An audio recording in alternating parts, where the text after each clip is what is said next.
and welcome to Mythmakers. Mythmakers is the podcast for fantasy fans and fantasy creatives, brought to you by the Oxford Centre for Fantasy. My name is Julia Golding. I'm a writer of many novels, but I also run the centre where we teach creative writing and do this podcast, amongst many other things. And today I am joined again, I'm delighted to say, by Holly Ordway, who we first met when we were talking about her book, Tolkien's Modern Reading. But her next book, which comes out at the end of August, is an exploration of Tolkien's faith. And it does what it says on the tin because it is called Tolkien's Faith, a Spiritual Biography. Now, Holly, do you want to tell us a little bit about your own story about how you came to write this? And where you sit within the academic world as well, so we got a sense of where you're coming from. Right. Well, first of all, it is a pleasure to be back on the show and to be talking about my favorite author. And as we come up to the 50th anniversary of his death, which is September 2nd of 2023, it's a good moment to kind of try and take stock of the full picture of his life. And one of the things that I realized as I was researching and writing Tolkien's Modern Reading, which was a 10-year project, that book took a long time to write and to research. I kept discovering along the way lots of references to his faith that were kind of adding up to a richer picture. I knew already that he was a Catholic, that he was a devout Christian. That's widely recognized. But I had gotten the impression from the biographies that I had read that it was a bit compartmentalized. And of course, there's the debate, to what extent is The Lord of the Rings a Christian book? This is a very complex question because Tolkien himself says very famously in a letter that The Lord of the Rings is a fundamentally religious and Catholic work, unconsciously in the writing, but consciously in the revision. Wow, that's a pretty firm statement. Yet he goes on to say that's why I've cut out all the overt references to religion, which, okay, that's an interesting choice. And the book itself, as with all of his writings, is accessible to writers of any faith and to no faith, as I know myself from personal experience, because I am myself now a Catholic, but I grew up sort of agnostic, nothing particular, a nun, became an atheist when I was undergraduate and was reading Tolkien during all this time, as an agnostic, as an atheist, and then later as a Christian. So I know firsthand that you can love Tolkien and be moved by him without even having much awareness of his faith, let alone sharing it. I mean, I was quite hostile to his faith for much of, my early life, yet I still loved him. So how do we make sense of this? How do we make sense of this question? And that's been in kind of the back of my mind. And then as I researched Tolkien's Modern Reading, coming across so many references to the depth of his faith and the way that it was such an important part of his life, made me realize that there needed to be a reconsideration, a reexamination of his spiritual life to get the big picture of it. Now, along with this, there comes the fact that I'm obviously an American, but I spend a great deal of time in England. I spend time there every year and have done for about 15 years now. I spend several months every year in Oxford. And so I worship in the same churches that Tolkien worshipped as a Catholic. I've been deeply influenced personally by English Catholicism. And I began to realize that for American Christians, English Catholicism is a whole different world. And that's the world that Tolkien grew up in. And then specifically within that, the Oratorians, the Birmingham Oratorians, realizing that the Birmingham Oratory wasn't just the name of a church where his guardian happened to be a pastor. It's the Congregation of the Oratory of St. Philip Neri, which was brought to England by John Henry Newman, which is a whole congregation. It has a spirituality of its own, a very distinctive spirituality. And I remember one time I had gone to mass. I think I'd gone to confession and mass at St. Aloysius, which is now the Oxford Oratory, although it wasn't in Tolkien's day. And I remember walking out and thinking to myself, wow, the Oratorians, their spirituality, their liturgy is very Tolkienian. And then I stopped and said to myself, wait a second, I've got that reversed. And that was one of the things that started to make me interested in exploring not just the biographical fact that Tolkien had been raised effectively by an Oratorian priest, but what was the influence of Oratorian spirituality on him? And what was the influence of being raised, of growing up as a convert? Because he was a convert. He became a Catholic when he was old enough to remember. What was the impact of growing up as a Catholic in English Catholicism? And that became a major part of the research for Tolkien's faith, putting Tolkien into his context, especially of Catholicism, as an utterly marginalized and socially, minimal and socially disliked and marginalized community. I mean, they didn't even have full civil rights until well into Tolkien's adulthood, which was a sort of a shocking fact to realize. Yeah, so just to set it goes back to Henry VIII, everybody. So if you're listening to this in America, you're probably aware of Henry VIII and his wives, but how that all kicks off is he doesn't have a legitimate heir, and his first wife, who's Catherine of Aragon, she is getting a bit old, and he thinks this isn't going to work. And so he wants to get a divorce. He's not allowed a divorce because it's a legitimate marriage in the eyes of the church, and she's well connected. So this forces the rupture, where you get this division, where you get the Church of England set up separately, which allows him to go ahead and sort of basically undo the power of the Catholic Church, because up to that point, the Catholic Church was very much part of the state. And the Anglican Church, the Church of England, then was set up as the state church and still is our established church. So at the coronation, that is what King Charles III swore that he would be head of. Because it has the monarch at the head. That isn't like the Pope at all. He doesn't then decree on things. It's just a figurehead role. The Archbishop of Canterbury is a head. So there's a whole separate history that then sets off. And the Catholics are seen as the enemy, like insurgents, really, for quite a few years. And a lot of the history of the next 300 years, 400 years is explained by this, including things that people would have heard of, like the Gunpowder Plot and Guy Fawkes and the Jacobite Rising and things like that. It's all to do with this split. So roll forward, and I'm sure I'm teaching a lot of people here things they already know, so I won't go on about it. But just it's an interesting context that the Catholics were regarded as other. So when his mother becomes a Catholic, which wasn't the faith of her family, it sets her apart. It's a bit like, I don't know, a child now converting, say, Muslim to Christian or Christian to Muslim. It was a division, whereas now we don't see much of a difference. At the time, it would have been regarded as quite a big step, which made her quite an isolated figure. And it also sort of explains why it was the church fathers who became the guardians for the boys, because that's where she had her family. So that's just trying to explain why being a Catholic wasn't just a kind of shrug thing, which is now it's fine. Nobody bats an eyelid. Then there was still the hangover of these centuries of problems between the church and the state.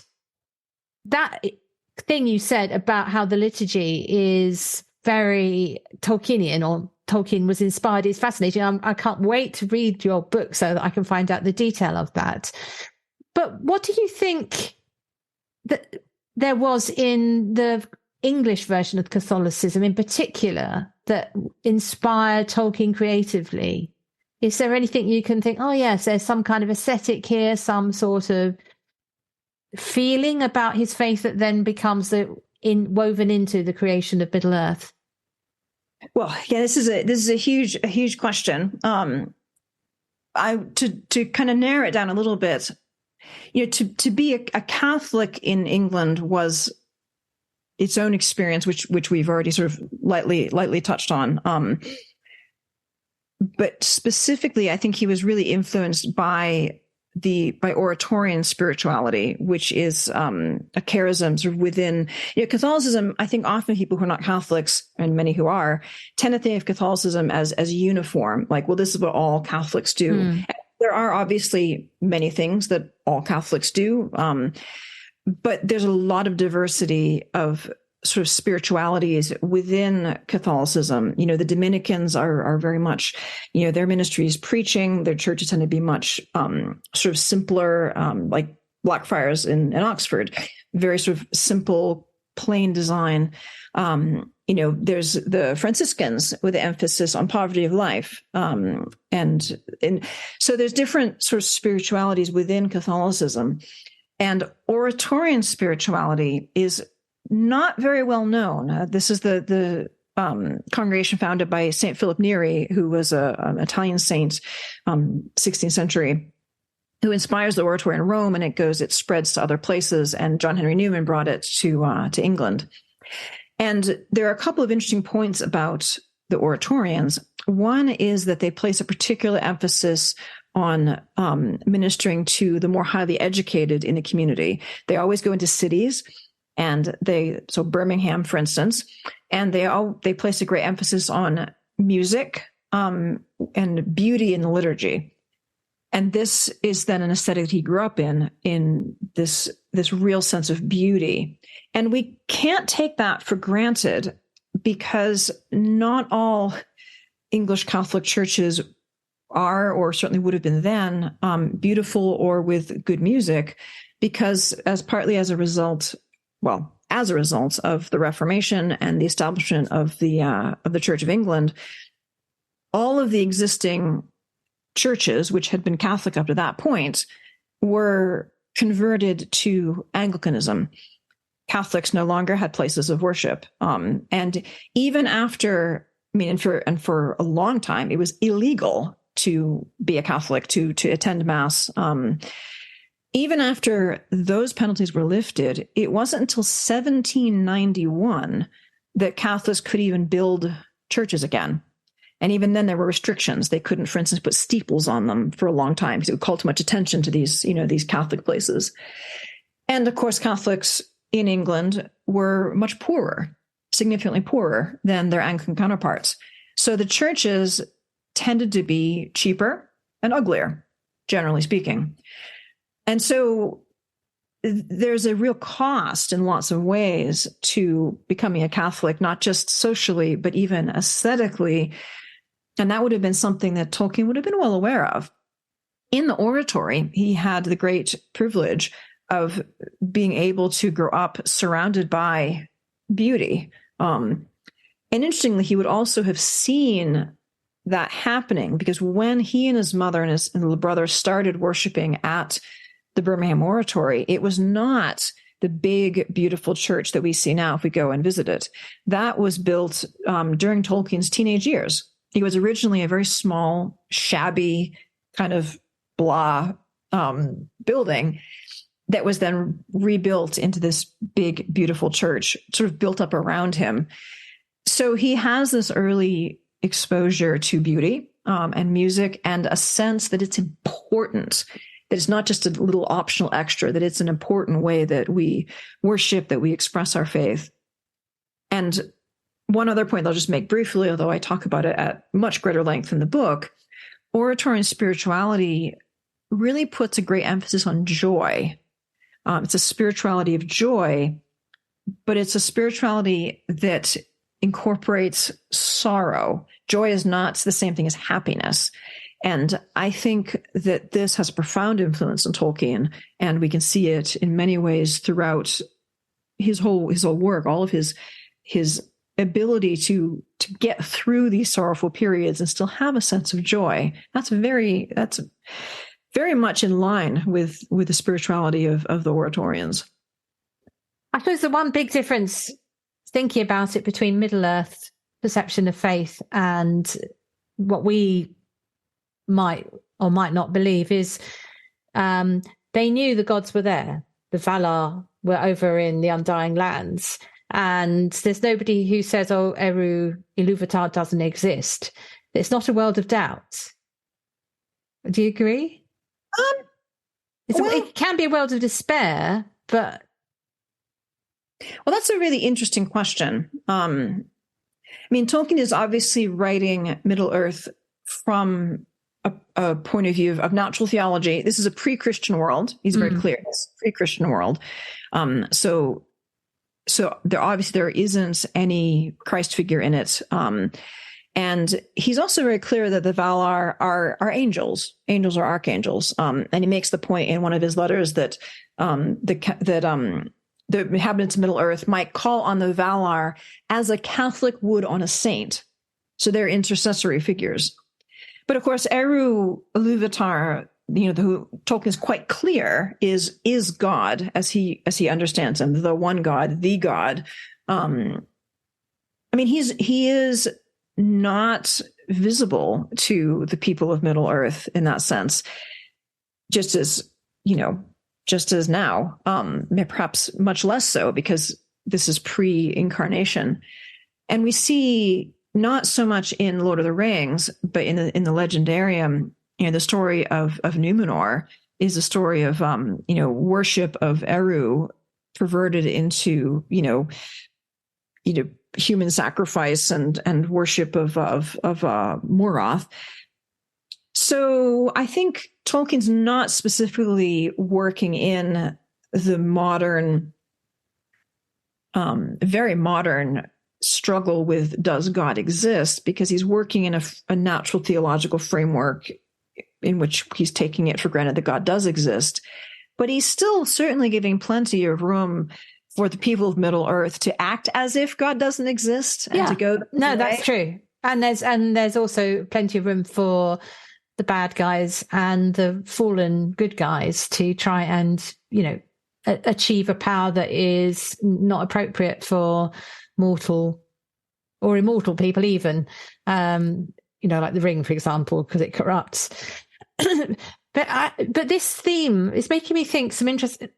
It's intriguing me, and I'm sure this is what I'm going to be reading your book to find out, is things like, well, why can't men and other races go to the land, the undying world? Why can't they go there? Why are they separated? Why are only elves allowed? Because that's the place where the angels hang out.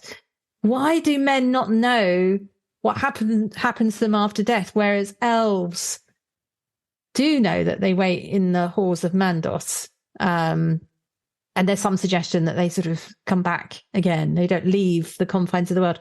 These are all really perplexing theological questions in a sense, but they're very different from the kind of theological questions we would be asking in our world, because we don't have those dilemmas. Maybe disagree, because I think we're asking those questions. I mean, we don't ask them the same way as the elves, because we're humans, not elves. But what happens when we die is quite possibly the question, right? What does happen? Can we be sure? Where do we go? That's as profound a question now as it would be for, Beren in Middle-earth. But what I meant was there isn't a group of people who have like special access, that part, the big division between elves and men, the more immortal, and that obviously isn't our lived experience. So right. The theology of that, why that is set up like that, is something which is made up for Middle-earth. And that's what I think Tolkien's, his way, he's exploring certain questions. Now, obviously, fundamentally, Tolkien is telling a story. It's the narrative, the characters. I mean, his elves come out of his languages. So we mustn't ever fall into the trap of thinking that he had a theological puzzle he wanted to work out, and so therefore he created X, Y, and Z characters. Utterly antithetical to Tolkien's way of thinking. But That doesn't mean that he didn't think about these things and weave them in, because he writes, for instance, that the main theme of Lord of the Rings is death and the desire for deathlessness. And this is a theme that he explores throughout the whole legendarium. And the elves allow him to do this in a really interesting way, because the elves don't experience death in the same way that humans do. So what it effectively allows him to do, by contrast, is to explore what does death mean? In what way is death a gift to the human race? Why might elves view it as a gift when we might view it as a burden? So the separation of the elves as these people who did have a chance to see the light more directly, and yet they still managed to fall and rebel. I mean, the whole story of Silmarillion is Feanor, please stop it. Yeah, exactly. Feanor, no. Feanor, give up. They're not yours. Yeah. So, I mean, in a sense, Tolkien is exploring this idea of, what do we do with the light that is given to us? Just because the elves had a more privileged access to that light did not immediately empower them to lead perfect lives. His elves are so far from being sinless, perfect people. They're really not. But they have different gifts and different temptations. And I think that allows him to explore things like temptation and grace. Much grace is given to the elves. What do they do with it? Well, that's exactly the question that any Catholic would have to answer. Like, well, we have all this abundant grace coming to us in the sacraments. What am I doing with it?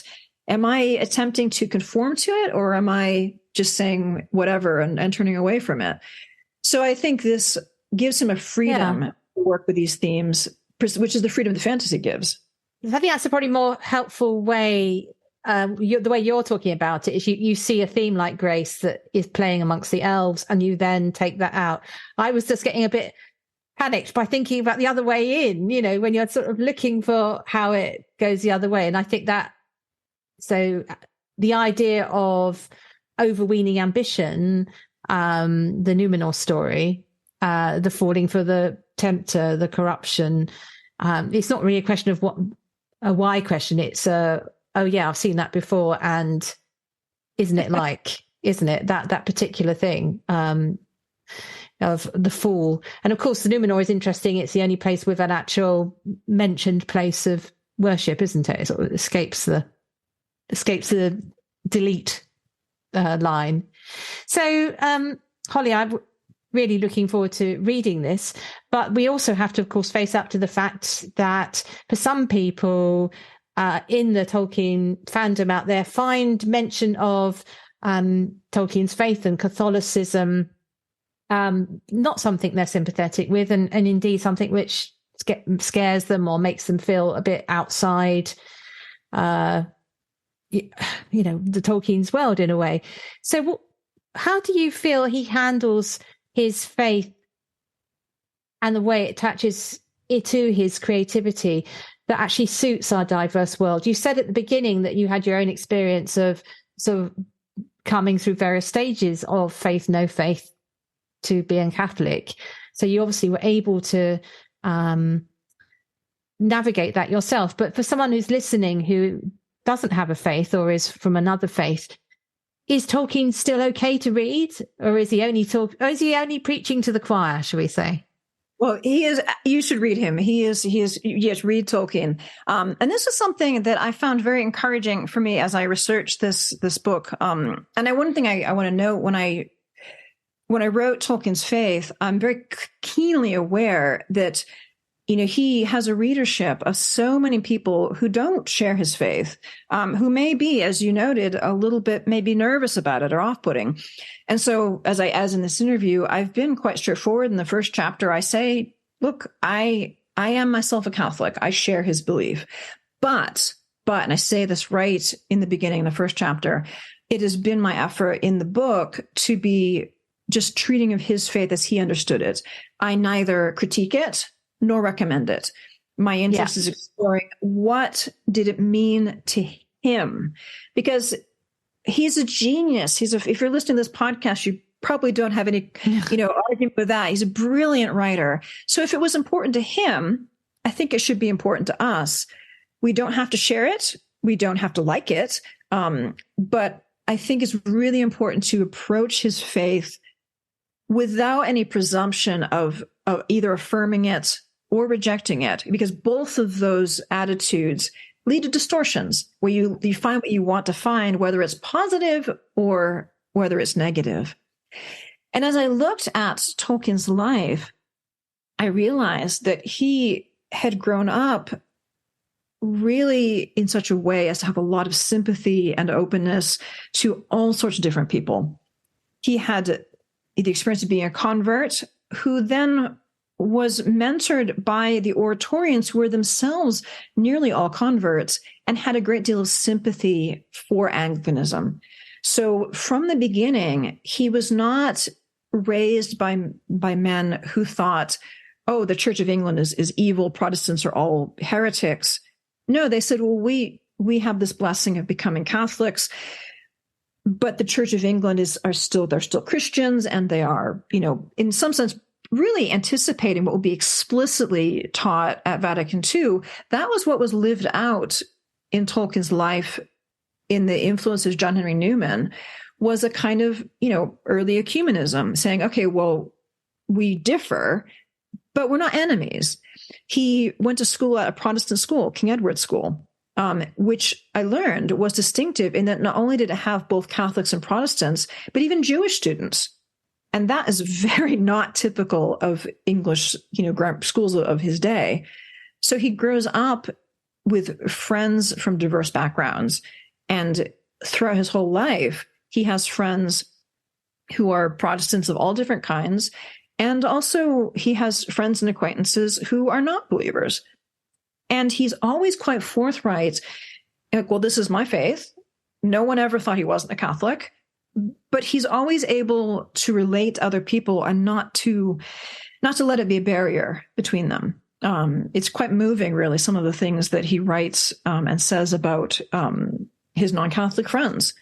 So I think that folks who are a little bit maybe worried, like, oh, if I read a book about Tolkien as a Catholic, am I gonna learn that he was really a bigot who thought that everybody was going to go to hell if they weren't a Catholic? I can give a little bit of a reassurance. He was serious in his faith, and some of what he believed might be challenging or a little bit difficult. How did he believe those things? But he definitely had an openness and a respect, and a sense that God is working in people's lives in all sorts of ways that he can't judge, and he didn't try to judge. So you need to have no fear, dear reader. I think you'll find that you get a much better picture of who he was and what was important to him. And that's, I think, useful for any reader of Tolkien, whatever their faith background might be.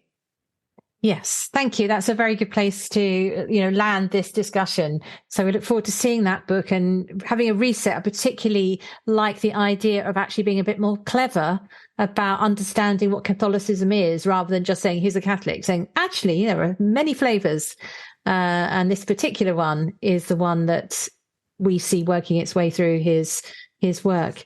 In honor of this discussion, we're going to do our special segment on where in all the fantasy worlds is the best place for something, to choose best place for a place of worship. Now, this does not have to be in any sense a world religion. It can be a made up one on a moon. It's just the idea of where do you think would be a good place to go and experience the worship of that world in whatever context that is. Well, you did give me warning on this. And so I was able to think about this. And I think I will pull up a Tolkien example, and I would go to the passage in Lord of the Rings where Frodo and Sam have been going through Ithilien. They've encountered Faramir and his crew, and he's brought them to their secret cave.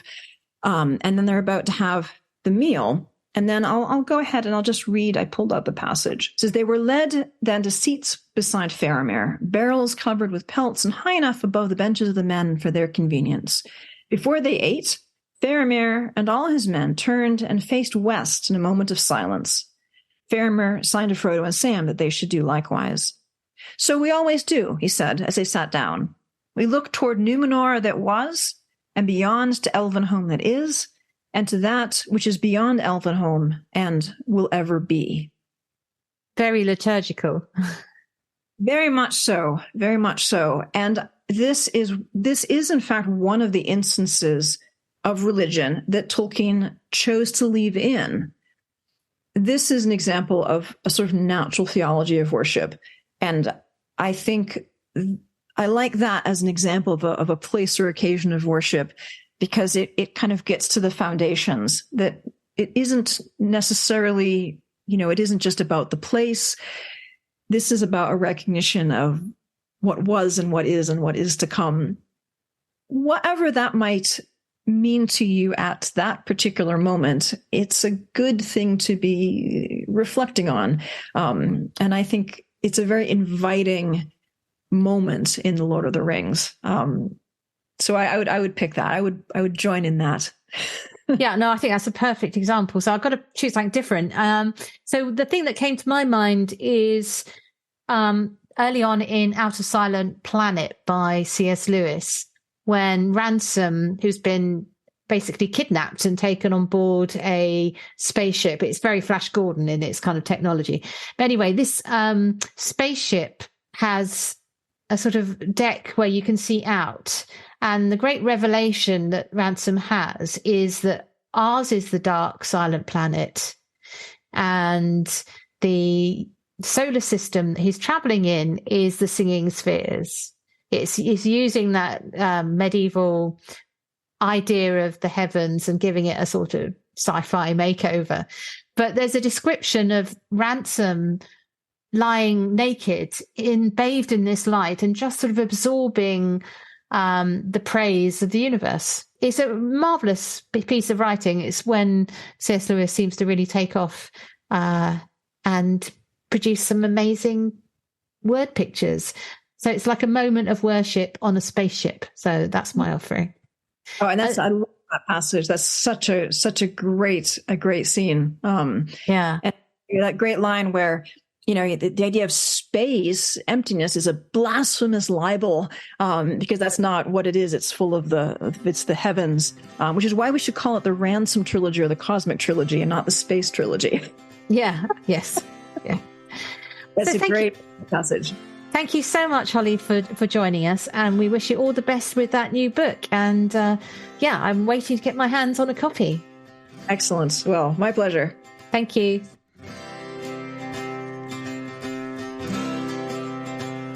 Thanks for listening to Mythmakers podcast, brought to you by the Oxford Centre for Fantasy. Visit oxfordcenterforfantasy.org to join in the fun. Find out about our online courses, in-person stays in Oxford, plus visit our shop for great gifts. Tell a friend and subscribe wherever you find your favourite podcasts worldwide.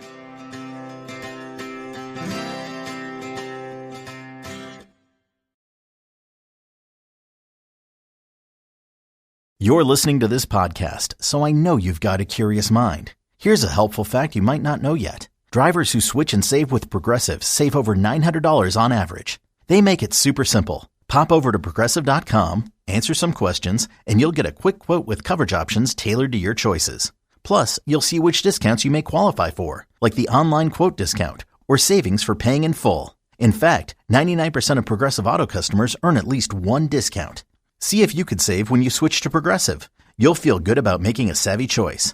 Visit Progressive.com and see if you can enjoy a little extra cash back. Progressive Casualty Insurance Company and Affiliates. National average 12-month savings of $946 by new customers surveyed who saved with Progressive between June 2024 and May 2025. Potential savings will vary.